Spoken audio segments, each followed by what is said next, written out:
Gragas is interesting to me because it's a fine first pick, but I guess they just really don't want to make sure that Kakao don't get it, even though they are on the blue side here. And I wonder where our last few bans are going to go. I have to think the Rise ban is coming, but there's the All-Star ban. IG now, they have to choose between Rise and Echo. What are you going to ban? You're going to leave open something that is super strong. Of course, there's going to be multiple things that will be super strong, and that's always on the board now. That's just a fact of drafting at the moment in the LPL. But they decide to not ban either. And now every option in the world is readily available. Do you want to go for that Maokai when there is also the Rise, the Echo, the Sivir, the Snorgers, just buffet? I don't think you can give Zatai Rise. But I don't know if Xiang plays it. Yeah, but do you want to give Rookie Echo? We saw this yesterday. Well, they're going to take Echo away. That's a strong first pick there for OMG. But this draft is going to go into crazy mode very soon. This is great. This is great. Everything you could ever imagine and more is almost available. The only exception there is that they've gotten rid of Alistar and Nautilus. And I do like the Naut ban. Given that the Alistar was taken away, it's usually the response there. The Thresh is still available, of course. You've got Janna as the pick, and there's always going to be support options. But by banning the Nautilus, you alleviate both Echo and Rise. And here they are. Yep, there's Rise. Zatai kind of, jokes around with a couple of picks, but just decides to lock in the champion. He was always going to take in this situation. He'll get the Rise. Kakao last minute swaps actually to the Thresh, so favors that instead, but he's going to lose his Rek'Sai as a result. You might lose the Rek'Sai, but of course, no, there is no Gragas, so you are losing a Rek'Sai, yeah. Interesting decision here. We don't know where they're going to go for the jungle just yet, of course. If they lock in this Rek'Sai, it leaves open the Sejuani, the Nunu. There's still a few options, even Jarvan jungle if you want to get adventurous. And I mean, both teams are going to have a strong draft. The question is, where do they want to go now on the side of Invictus Gaming? After the lock-in of a Sivir and Rek'Sai makes their team comp very well rounded, just missing that big tank. Yeah, we've seen Uzi Sivir in particular probably his best performing AD carry this year alone. So, I mean, that's maybe sad stuff for long-time Uzi fans because he was always such a big hyper carry. But he's so aggressive on the champion. Is Kakao not done with the jungle pool just yet? Picks Nidalee for himself. Let's get that aggressive jungle in there. Wants to be in the face of Zhuezhui, I guess. Being up there in the midst of everything, putting down those traps. I mean, let's assume that it's jungle, though. It has to be. Kakao's such a good Nidalee here as Kid. Considering the Vayne once again, we've seen this so many times, it's not usually come out good for the Vayne side, but Kid will be taking the matchup once more. But Kakao, sorry, one of the few junglers left that still plays Nidalee. Just make this draft complete. Just with a lock that in. I mean, they've got the Thresh and the Vayne now up against the Sivir, and for some reason, and I mean, I don't entirely agree with it, but I understand Thresh being picked in response to the Sivir, the Vayne also being capable of 1v1ing against that Sivir if left to their own devices. There's a lot of possibilities for it to go well as we're looking at what is most likely going to be the lock-in. Yeah, I mean, these are great hovers here for OMG. They've got a little bit more time to decide, but Xiang again has looked really good on the standard champions, so I like that they're going to give him one of those again. And Amazing just wants to initiate. He'll take Annie. Xiang will get Maokai, and OMG round themselves out a very nice lineup. Those last two picks are actually pivotal to their team comp right now. They were missing a hard engage tool. Oh no. Annie, let's let it be for the moment. Let it be for now. Annie actually provides them the hard engage tool. They've got the possibility of a talisman for an Annie now as well. You can pretty much forego needing that Righteous Glory. Maokai will be providing that for you anyway. And you've got the Sivir on the hunt. So mobility for days coming out of this OMG lineup, at least in theory. They've got the Rek'Sai to boot in the front line, and their damage is still quite high. They've got the Echo. Sivir's reliable damage output. It's not like hyper carry Vayne level. But it is, oh my god. I thought the Yasuo was going to be crazy enough. But we'll take Riven instead. Rookie, a seasoned Yasuo player. He played into the other side of the matchup yesterday, but decides instead of picking Yasuo, I'm going to pick Riven. Like, what do you say? I mean, like it's actually Rise. Oh my god. It is Rise mid. That's quite strong at the moment. I did hint that, but I didn't actually say anything because I wasn't sure. But Riven in general is just like, come on, man. Like, what is happening? I mean, Zatai has flashed Riven quite a few times in drafts, but I didn't know how seriously he took the pick here. I like the Rise here for Rookie. I guess if that was mid all along, then he was not worried about the matchup that he was getting here. Kind of a cool flex pick because we're going to go through these matchups. And this is crazy. Xiang on the Maokai versus Zatai's Rise? I don't think that's correct. Okay, let's just wait until we get in. Let's assume that's the matchup, and that is actually pretty bad for Maokai. Yes, it is, which is I mean, Ryze in general, he's a real terror as far as top laners go. As we do see the Rek'Sai versus the Nidalee, that'll be a nice high-pressure matchup as well. Cool going to be on Echo for the first time around. That's actually what the matchup is. Wow, and Rookie is actually playing Riven. So they swap back. We've got the Riven mid up against Echo, and I tell you what, that's an aggressive lane. That is hyper-trading levels of damage right there. I mean, we talked about the mechanics yesterday with the Echo Yasuo matchup. I just don't want to actually comment on what could happen yet because I'm prepared for the option of having my mind completely blank. Are you mentally prepared for this game? Oh, I think we blew out your brain yesterday after the Echo Yasuo matchup. So I don't know if we were able to survive Echo Riven, and it's not even just that it's this matchup, it's these players as well. Yeah, and it just happens to be every time there's an Echo, it's a Rookie involved, and the high-level mechanics is just unbelievable between them. But you have a look at the actual full side that Invictus Gaming have put through here, and I'm not sure that I'm a big fan of it. Well, we'll have to find out just how good it is. We're going to get straight into game number 1.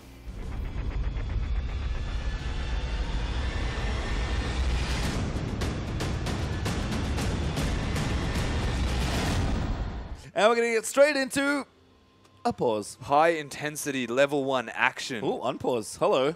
Oh, sweet. It is intense. See, you cued it. You cued the intense action as we're under the rift for OMG versus IG. And Echo has appeared once again in the mid lane. This time for Cool, not Rookie. But they're going to get a little crazy there. Rookie didn't want the Yasuo, didn't want the matchup he played the reverse of yesterday. Decided instead, you know what? Give me the Riven. Well, I mean, we saw some ridiculous amount of intensive mechanical micro mechanics being displayed.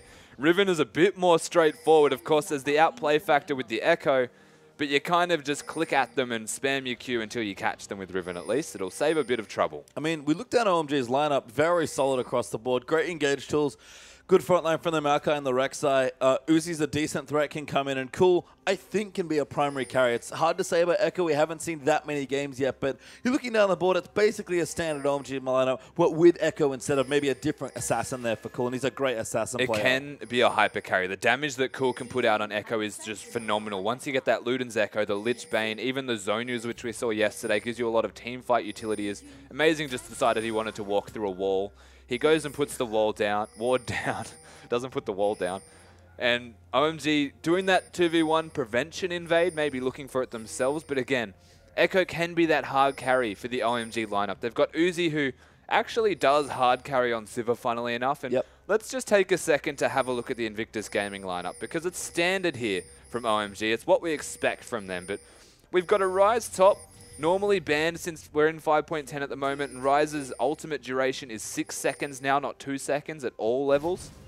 And that's a big deal. That's a very big deal. I like that you say ultimate when you actually mean passive, by the way. Passive. Because it feels like an ultimate. Yeah, well, it was. Sorry, it's a mix-up between the Ryze change-up. It is the passive. It lasts 3 times as long now at level 1, which is unbelievably long. So Zetai's getting that Ryze. They've got a single target damage threat again with the Nidalee jungle. They've got a Riven who, in a way, is single target with a bit of AoE between having all the spells that can hit multiple people. And then we've got Vayne. And need I explain the single target of Vayne? that is actually single target times 10. Yeah, it is. I mean, IG, I looked down this lineup and the first thing I thought of was win lane, win game. I think that's IG's plan. Win lane, win game. Work with Thresh, make a pick. Turn that pick into a kill. It's very easy for them to blow someone up on the back of a Thresh hook. And just translate any pick that they can make it all into a kill. If they can't make a pick, they're going to struggle. They are, and we'll see how much they do struggle as Kakao looking for an early aggressive gank here. Rookie's level 2, so might have his stun ready to go. Kakao going to throw a spear, just missing onto Cool, and he'll hit level 2. He should get phase dive, although he's not skilling something just yet. The worst part about versing a Nidalee jungle as a mid laner is when she's always in range to throw out those spells. As you can see, Rookie, even at level 2, even more so once he hits level 3, going to put down the pain, make it hurt for this Echo in this lane, and try and zone him away from as much as possible. Of course, Echo having that Q available, you can still farm quite well. You can. It's a great range farming ability. Good AoE wave clear there as well. As you can see, Cool just sort of sitting at max range with the Time Wonder, trying to get what he can, but falling a bit behind, and CS actually down double the amount, I guess. It's 14-7 or 16-7 now as they keep scrolling up for Rookie comes in. Cool should be able to pick up a bit more as the lane pushes in, but Rookie is excellent at keeping the creep wave on his side of a short lane. Yeah, and I do have more questions to ask about this matchup, but we'll let it unfold. Sure. We'll see what it actually translates into in terms of trading. Now that Echo does hit that level 3, he's got some capabilities to work around his W, put down that area that you can stun them, and kind of force Riven away from trades just because it gives you enough time to put the passive on. But it's entirely down to mechanics, so we'll see what unfolds there. In fact, both running Ignite as well. Yeah, I mean, Cool had Exhaust for a brief second, but switched to Ignite for a bit more aggression. I think topside, we were just there for a second. Uzi hard shoving, actually, as the stun comes in. Kitty's almost going to go down. And, I mean, the mid lane matchup might not matter if Uzi's just going to get himself ahead on Sivir. Yeah, up into the Vayne matchup, of course, Sivir does have a very decent time this early, especially in the 2v2. Vayne, not really picked for an early level prowess by any means. Looking to scale through, of course, and it's going to be quite difficult for them to get through this lane. They have found the 2v2 upside down, of course. Yep. So being spotted by one team or another, and really this goes in favor of OMG. It does. I think the 1v1 in the bottom lane might be here for IG, and you can see Zatai does have a decent CS lead, although Shui is trying to turn it into a gank here. But good presence of mind here from Zatai, just making sure he keeps himself safe, although now going to dive in. Zatai going to get knocked up there, flashes as well. Jiang dives in, that's so aggressive, takes the tower, and Shui gets first blood. So aggressive, but so very effective as they hit that knock-up, forcing the flash out of Zatai immediately. Jiang kind of looking around like he didn't want it. Whoa! Oh, Cool could be, Rookie could be in trouble as Cool dives his way in. Can't quite get in range for the phase dive, but Rookie was about one auto away from going down. He was a phase dive from dying, and it was very close. Cool not actually using his flash there to secure the kill. Too big of a flight risk. I'm assuming Rookie having that stun available, of course, and a very interesting 1v1 as the dynamic changes. Yeah, Cool actually. Trying to do some damage to the tower, forcing Rookie off the area once again here. Probably can't look for the dive. Kakao has been pretty frequent in that lane, so doesn't really want to go through. And Rookie will get back to safety, but Cool starting to press his advantage in the mid lane. And by press his advantage, they're actually probably just going to reset to the exact same amount of strength as their CS will even out. I think Cool will be looking to recall just after pushing that in, get some items himself so they can even the matchup as a brutalizer. Is the choice here. That flat armor pen going to wreck through Cool's health. And that's so aggressive. Oh my god, from a Riven. Like, not even a Doran's blade, just straight up. Not a Doran's blade, not a pickaxe for something like maybe a Tiamat into the Hydra, not even something like a Vamp Scepter, print more lane sustain. Just all out balls to the wall aggression for Rookie, who's about to hit level 6. Speaking of lane sustain though, the response is the double Doran's with that flask. He didn't opt for an amp time, wanting to get the 2 Doran's rings, and that says to me that he has to respect Rookie completely. I think this is something that people sort of forgot about in the mid lane when Assassins sort of found their way out of the meta for a little while, is that double Doran's is really important when you're playing against Assassins. Well, the base damage that an Assassin can put out onto you, you have to respect it, otherwise you will go down. If you don't get 2 Doran's... That was clever. Cool diving in. Doesn't quite get in. He tried to set up the W for the stun. He's actually already level 6, so Rookie gonna have to bide his time. Does still have his Ignite though, remember. He does have the Ignite available, whereas Cool does not. But you can see the zoning that Q puts out. If it hits once, you can go straight in as Echo and make it a trade in your favor. You can. And we see Cool actually doing nicely in the lane with the new champion. Oh, very cute there. That was cool. That was cute. No, Cool's in the mid lane. There he is. I found him. No, I'm glad you got that, but that was what I meant. Thank you. Cool there now. Trying to keep things relatively even in the lane as he's doing a decent job. We'll see how the back and forth develops as the game moves on. That 1 kill does give OMG about 900 gold worth of a lead, so nothing massive here into Zatai. On the bottom side, casually been farming away. He's got his tier. He's going to move in towards probably the catalyst for maybe a Rod of Ages. And Pet Rise from this stage only going to get stronger. It's amazing. Gets the stun onto Kid, and Uzi really pushing around this Vayne. Feel the pain right there. Kid is struggling in this matchup. All it takes is one anti-stun, and Uzi can hit that full boomerang. Does not need to hit a minion beforehand, and you can see how much it chunks him down. Even the Thresh Lance, and not enough to get him out because the trade just so big. And I love the way that they actually use their shield right there to continue to freeze a wave in the mid lane. Yeah, we saw that actually from Flandre. One of the cool things he actually did in the last game with the top echo was using that W. You said that like nothing else was cool. Well, look, Flandre did have a rough time. Look, repeated feeding is not cool, right, guys? No, definitely not here. Although sometimes inevitable. As topside's looking good, honestly, for OMG.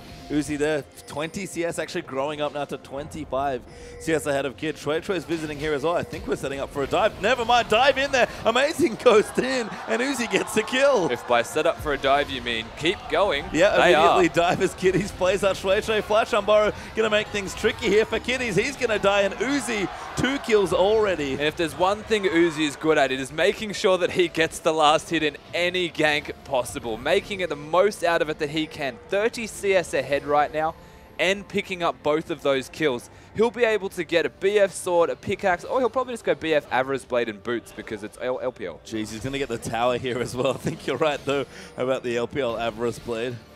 Cool, and Rookie continuing to duel now on the mid side, but OMG got themselves at least 2,000 gold, closer to 2,500 gold ahead here in this particular game.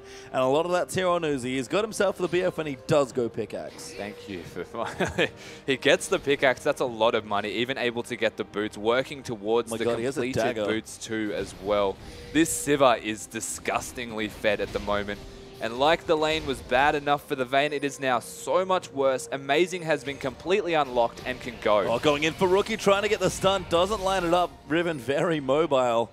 But a good attempt there from Amazing. I like that OMG are moving their dual lane to create pressure in other parts of the map. Well, they can utilize the fact that he is so far ahead. There's no way a Ryze with a tier first can deal with a Sivir with this much base damage at this stage of the game. They are in complete control of wherever Uzi is.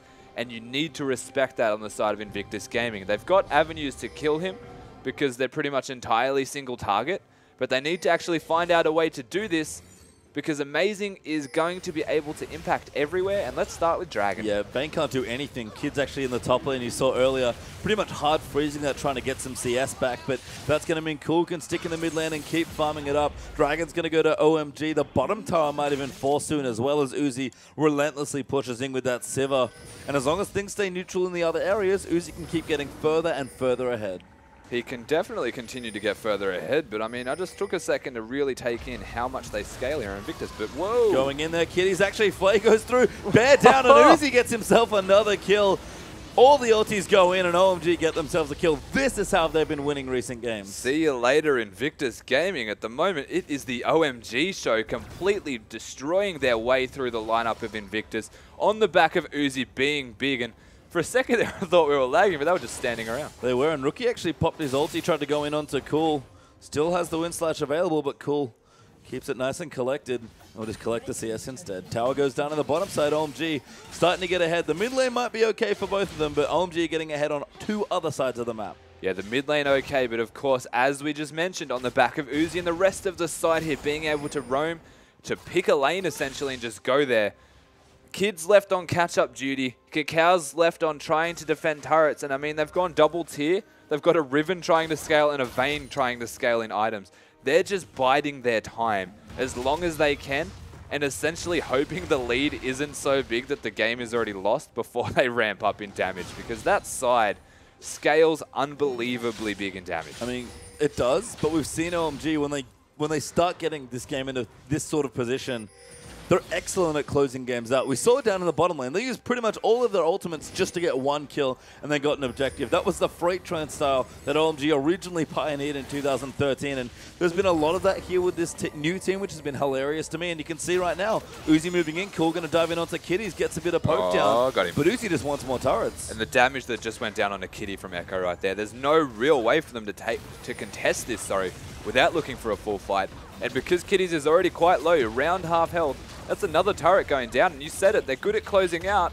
3-0 in turrets and already a 4.1k gold lead in favor of OMG. And there's double tier now as well. Cacao and Zatai also trying to stack up those tiers. Catalyst there for Zatai, maybe going for a Rod of Ages for even more scaling time, but OMG have applied all of this pressure in the first 12.5 minutes, and they're already 4,000 gold ahead. Yeah, this gold lead, you want to be scaling up as quick as you can, maybe even I know that you need the Rod of Ages and Ryze needs time to start ramping up. It's just getting the period of time that you have to actually get back into this game as IG is getting smaller and smaller. Your window is closing.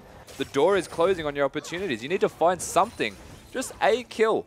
Maybe get it onto Uzi, who almost has his Infinity Edge already. Yeah, I mean, he's done. He's going to go back after taking the Krugs and spend his money. Black Cleaver building in for Rookie. Blade of the Ruin King building up now for Kid. But these items are what they want to get, not what they can get. As Uzi goes back, and he does have his IE. At 13 minutes, he has an Infinity Edge. That is a real... This is like Imp all over again from yesterday. Yep. A massive AD carry, 3-0 from laning phase, translates it into the rest of the team getting fed. And they could essentially find their win condition just through the fact that Uzi is big and he is a Sivir. Well, he's going to go back to the bottom side, deciding that Zatai's the one he wants to keep further behind, which I think I have to agree with here. Definitely. I mean, tier 2 turrets are what they want to look for next, but a little tricky right now with that good vision to take them out. So we'll see what they do. OMG sort of dispersing back into standard lanes. As Uzi, he wants it, but Zatai is going to come through. Amazing. Drops the bear. Cacao going to take too much damage. Uzi flashes forward. Zatai trying to get the kill. Does find it onto Amazing. Q misses though. Uzi juking left, right, and center. And Zatai is just going to die by the looks of things. Shui sweeps him for the kill, but Uzi going to claim it. He's going to go down eventually. Zatai managing to pick up a kill there onto Amazing. So that was something back in their favor. They finally get a kill on the board, but again, a full Infinity Edge and Berserker's Greaves here from Uzi, and he can just do exactly what he did there. No regard for the chance of an Italy being around. In fact, they just turn it around and blow him up instead. And now they're going to try and get pressure onto this turret. Uzi, relentless in his pushing so far. The minion wave just dies instantly to all of the Sivir AoE, and Cool's rotating up to try and help Xiang. Rookie's here as well. We've actually got Thresh also in the area. Cool has to be a little bit careful. Good phase dive. Gets himself out from under the hook. But Xiang now going to clear Kid out from the top side, and Uzi's already got the tier 2 in bottom. Yeah, they've got the tier 2 in the bot lane. They're able to defend the top lane, where it's basically just Kid trying his best to farm and get through to the later stage. They are still trying to scale. I mean, the mid lane's found itself with a CS advantage in favor of Riven, working towards that Black Cleaver from the looks of it. Once he can get that, the team fighting capabilities of this IG roster does bolster, because Vayne can easily kill whoever Riven got onto.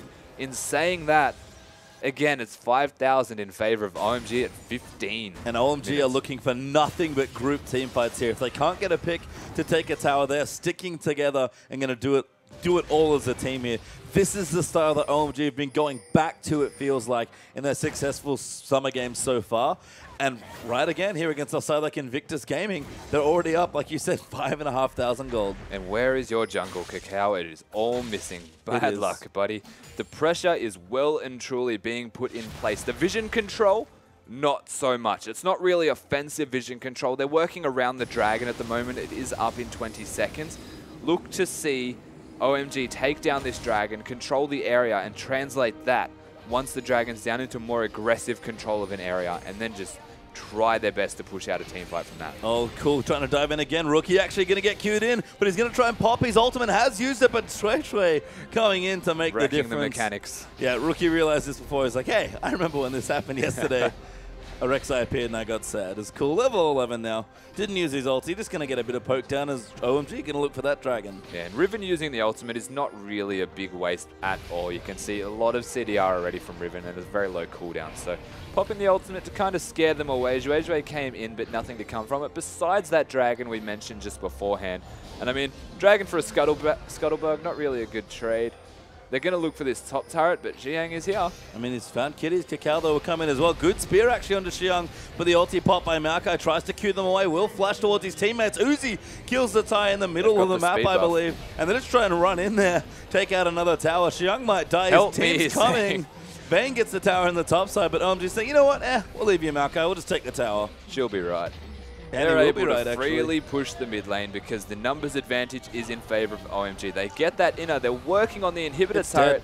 And it is going to go down here. That's early, and that is a lot of pressure. Yeah, 17 minutes in, an OMG break Invictus Gaming's base. It's been a blisteringly fast game so far, and it's been all Uzi cool, sitting at 0-0-0. Not a bad Echo game by any means. He's looked confident on the champion. It can't be bad when you're all zeros. Exactly. But it can't necessarily be good. I mean, he got through a lane. He's got the Zonias now up against the Riven, so that's a big consolation, is that you managed to get through that, and that's a win of itself. But nothing actually coming from him. It's all on the back of Uzi and Amazing. Yeah, 4-0-2 now, and the synergy starting to build a little bit more for this team. It feels like Talisman now coming through for Amazing. Look at this. Crit, crit, crit, crit. Give me the crits. He's got one. There's the bear. And the boomerang. Yeah, it's too easy right now for them. They're so big. Rookie actually the next pick. Just what? Speaking of too easy. That was so much damage. Pretty much straight away instant death. You are in a very bad position here, Invictus Gaming. You need to group and do not get caught. Rookie does not look happy. I wouldn't be happy either. No, died with all his summoners and his spells up. Pretty much ate 1 CC and then Uzi killed him in a spell rotation. That is a lot of damage here, and the Riven's going to struggle as Kakao has found Cool flashes forward. Lantern's there. Kakao, though, can't quite grab it in time, although he does manage to get it. Cool gets flayed away, throws out the Q as he eats a spear. So no kill there yet for the Echo, but he's starting to get a bit more aggressive with his Zhonya's. An ambitious flash was to try and actually get the procs to the passive, maintain damage there and get the kill in the end. Not enough damage because the Lantern came out at the same time to save the Nidalee, so a bit of a waste of the flash, but like it really matters at this stage. He just wants to be on the scoreboard. Yeah, I mean, just wants to kill here at this stage. Just one. Is Teamfight ready if they want to fight? I mean, OMG always wants to fight, it seems like here, and IG are stuck just pouring creeps out of their base here. The inhibitor's open in mid. OMG might even look for Baron. That's back up. Oh, sorry, up for the first time in 50 seconds or so. 19 minutes in, by the way. Yeah, we're not at 30. No. This has become such a one-sided game. It feels like we're about 30 minutes in. The inhibitor's bare in the mid lane. Everything going in favor of OMG. And I mean, Invictus Gaming, I've been quite hypercritical about some drafting mistakes in the last 2 games, but I have even more questions about this one than any other. I mean, you can tell why. They picked some strong champions and some reasonably strong lanes for themselves, but it took only 1 lane and a good amount of teamwork from OMG to undo a lot of that work. But I mean, Echo hasn't even been the issue here, as we touched on him way too much. It has been that bot lane threat. Amazing and Uzi coming through massive. Jue and Jiang kind of just there to add their 2 cents to the bit. And, I mean, this side of OMG, if Uzi ever gets ahead, it's so hard to stop that snowball rolling. Yeah, and this is why his Civ is so good. He's even built Phantom Dancer here for maximum aggression. He knows he just wants to close out the game. It's a miracle. The LPL didn't build a static Civ. There's no Avarice played. Yeah, Uzi skipped it. That doesn't give him enough power. And he's going to just steamroll this turret with the rest of his team. Like, he needs more power at the moment. They get that next inner turret. Echo actually having his name on the map for once for doing something, not finding a kill just yet, but again, the control completely in favor of this OMG lineup. It's on the back of a pick coming from Thresh. Amazing jumping in, finds Kitty's goodbye, my friend, as Xiang takes him out. The TIE flashes away. Kid maybe not so lucky as he tumbles through his base gate, and Xiang absorbing all the damage as OMG. Whoa, Uzi wants the kill, gets the crit, and takes out the Rise. He's going to pad his stats and take the inhibitor. I mean, at this stage, if Uzi wants a kill, he gets a kill. He's just so far ahead as they're looking to use the heal to catch, but they do not. Oh, Surrender's actually up. That's why IG, in under 21 minutes, tapped the mat, and OMG just style on Invictus Gaming through that one. They styled all over them. They looked ridiculously strong right there. That wasn't even worth wasting your breath on. Look how comfortable they are. So calm. And he's sad. He's still sad. Rookie's not, I mean, Rookie had his counter pick, thought about the Yasuo, went for the even more aggressive Riven there instead. And unfortunately for both mid laners, just weren't a factor. That was a full-on hard carry from Uzi, and the rest of the team came together so well. Look at that smile on that man's face.